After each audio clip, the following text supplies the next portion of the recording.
पिछले कुछ समय से सोने के भाव में अचानक काफी तेजी आई है, आप देख ही रहे हैं, और ये तेजी उम्मीद नहीं है कि रुकने वाली है।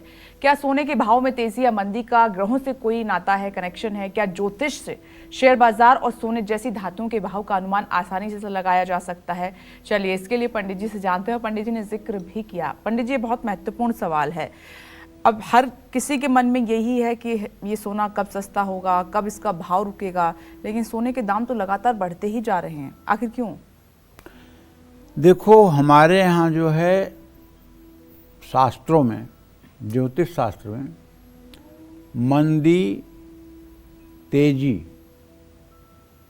किसी भी वस्तु की मंदी तेजी जी, चाहे वो सोना हो, चाहे वो चांदी हो, चाहे वो अनाज हो, चाहे वो तिलहन हो, किसी भी चीज की तेजी और मंदी को जानने के लिए एक ज्योतिष शास्त्र का ग्रंथ है, जिसको लगभग लोगों ने हो सकता है सुना भी ना हो उसका नाम, लेकिन मैं बता रहा हूँ। उस ग्रंथ का नाम है मयूर चित्रक।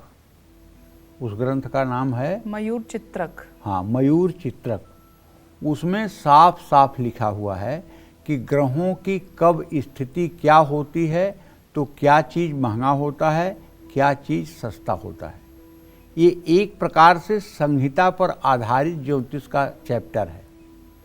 ये जितने फलित ज्योतिष के चैप्टर हैं, जिससे मनुष्य का भाग्य बताया जाता है, इससे मैं दावे के साथ कह सकता हूँ, कोई स्पष्ट भविष्यवाणी नहीं कर सकता कि सोने के भाव में कब तेजी आएगी और कब मंदी आएगी। पक्की बात बता रहा हूँ। लेकिन संहिता का ही एक पार्ट है मयूर चित्रक।